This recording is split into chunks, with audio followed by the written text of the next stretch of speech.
नमस्कार. कालच रिझल्ट लागलाय नवोदय विद्यालयाचा. त्याच्यामध्ये तब्बल वसलानगरचे 4 विद्यार्थी पात्र झालेले आहेत. त्याचा मला सार्थ अभिमान आहे. 2023 मध्ये 3 विद्यार्थी पात्र झाले होते. 2024 ला 4 विद्यार्थी पात्र झाले होते. 2025 ला पण 4 विद्यार्थी पात्र झाले आणि आता 2026 ला पण 4 विद्यार्थी पात्र झाले.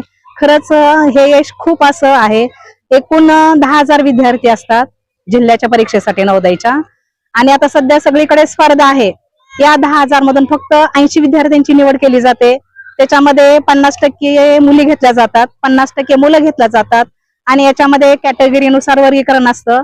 आणि शिक्षकांचे प्रयत्न आणि विद्यार्थ्यांची जिद्द चिकाटी याच्या जोरावर हे यश संपादन केलेले आहेत. शाळेतील सर्व शिक्षक वेळेची तमा न बाळगता सकाळी 7 पासून संध्याकाळी 8 वाजेपर्यंत तास घेतात आणि विशेष म्हणजे पालक सुद्धा शिक्षकांना खूप सहकार्य करतात. विद्यार्थ्यांना संध्याकाळी नेण्यासाठी येतात आणि शिक्षक हे जिद्दीने तळमळीने काम करतात आणि याच्यासाठी मी त्यांच्याकडे नेहमी प्रेरणेने पाहते आणि त्यांना प्रोत्साहन देते.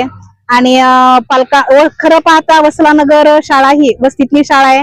गोरगरीब मुलांची कामकरी पालकांची शाळा आहे आणि या शाळेमधून एवढं यश येतं ही खरंच उज्ज्वल अशी परंपरा आहे. आणि इथून पुढे सुद्धा दरवर्षी की जास्त निकाल लागेल अशी मी अपेक्षा व्यक्त करते आणि याच्यासाठी आणखी खूप असं प्रयत्न करते, सखोल नियोजन करते. धन्यवाद.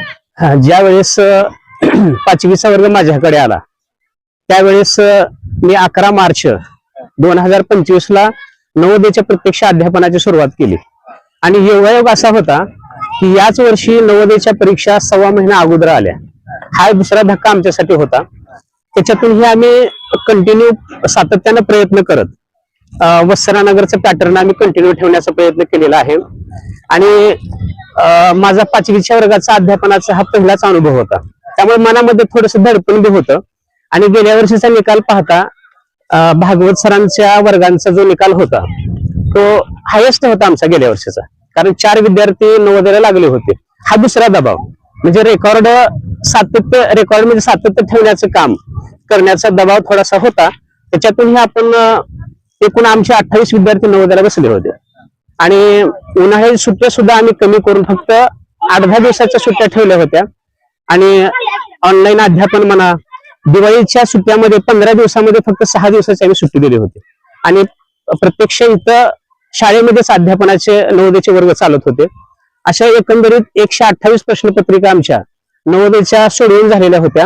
शिष्यवृत्तीच्या प्रश्नपत्रिका जवळजवळ 38 प्रश्नपत्रिकाचा सराव सोडवून झाला होता.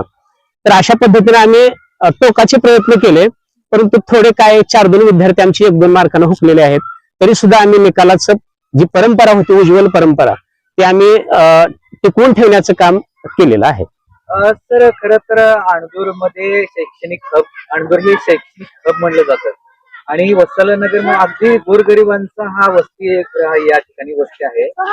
तरी देखील या ठिकाणी काही शिक्षक असतील तुम्ही अगदी आटोपाट प्रयत्न करून या गरीब विद्यार्थ्यांना यशस्वी करण्याचा अगदी तुम्ही यशस्वी प्रयत्न करत असतात. या ठिकाणी तुम्हाला रात्रंदिवस कष्ट घ्यावं लागत आहे.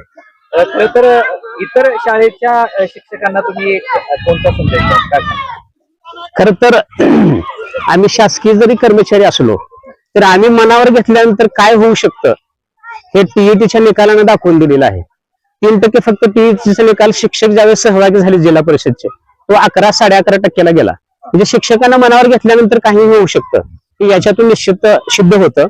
आणि आता इथं आम्ही ज्यावेळेस माझ्याकडे वर्ग आला त्यावेळेस सकाळी 7:30 पासून रात्री 8 पर्यंत आमचे क्लास चालायचे आणि शाळेमध्ये आमच्या मंथनच्या ज्यावेळेस मी 2023 ला इथं बदली होऊन आलो त्यावेळेस मंथनचे तास आम्ही इयत्ता 4थी, 3री आणि 5वीचे चालू केले. 5वीचे स्पर्धा परीक्षेचे क्लास तर ऑलरेडी चालूच होते, परंतु हे मंथनचे तास चालू केल्यामुळं 5वी शिष्यवृत्ती आणि नवोदयसाठी त्याचा भरपूर फायदा झाला. आणि सर्व शिक्षक, आमच्या शाळेतील सगळे शिक्षक अतिशय म्हणजे वेळेचं कसलंही भान न ठेवता अतिशय उत्तमरित्या आपलं योगदान देतात आणि ही परंपरा आम्हीही चालू ठेवतोय किंवा या परंपरेमध्ये आम्हाला सहभागी होण्याचं भाग्य लाभलं याबद्दल मी स्वतःलाही भाग्यवान समजतो. सर्वप्रथम सर्व शिक्षक वर्ग आणि सर्व विद्यार्थ्यांचं अभिनंदन. कारण 8 ते 10 महिने झाले त्याने सर्व विद्यार्थ्यांनी भरपूर अभ्यास केलेला आहे आणि शिक्षकांनी देखील खूप चांगल्या पद्धतीने त्यांची तयारी घेतलेली आहे आणि सर्व विद्यार्थ्यांचे अभिनंदन. आमचे खलाटे सर यांनी दिवस रात्र कष्ट करून आम्हाला कष्ट करून शिकवले, म्हणून माझा नंबर लागले नवोदयमध्ये. मी पण खूप कष्ट घेतलो. आमच्या सरांनी दिवस रात्र मेहनत घेऊन आम्हाला शिकवले. सकाळी 8 वाजता तास सुरू करत होते आणि संध्याकाळी 8 वाजता संपत होते. या परीक्षेसाठी सरने खूप मेहनत घेतली. आमचे खलाटे सर खूप चांगले आहेत. आपले वैयक्तिक काम सोडून आम्हाला शिकवले, मेहनत घेतले आणि आम्ही पण मेहनत केलो. आणि सर जे जे अभ्यास सांगते मी ते वाचन तीन केले भरपूर मराठीचं. आमचे सर खलाटे सर यांनी खूप मेहनत घेतली होती. सकाळी 7:30 वाजता तास सुरू करून संध्याकाळी 8 वाजता संपवायचे. तर इतर काम सोडून त्याने आम्हाला शिकवले. अभ्यास छान होता आणि म्हणजे आमचे जे खलाटे सर होते त्यांनी आम्हाला कधी मारलं, आम्हाला रागावलं, पण आम्हाला प्रेम पण तेवढंच केलं आणि आम्हाला छान शिकवलं त्यांनी.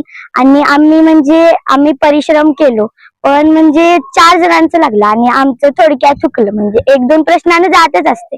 तेव्हा आम्हाला वाईट वाटलं. तेव्हा सरांनी सांगितले की सगळ्यांना म्हणजे 10,000 विद्यार्थ्यांपैकी फक्त 80 विद्यार्थी येत असतील, मग 9,920 विद्यार्थ्यांना तर निघावंच लागतं. मग आणि असं सांगितलं की पुढे जाण्यासाठी आधी आपल्याला 2 पाऊल तर मागं घ्यावंच लागतं, म्हणून त्यासाठी नाराज व्हायचं नाही. आणि आयुष्यात आपण जे नवोदयसाठी यश केलं आहोत ते म्हणजे नेहमी लक्षात ठेवायचं आणि म्हणजे रुसायचं नाही आणि याच्या पुढे आपण आयुष्यात नक्कीच प्रगती करायचं असं म्हणतो.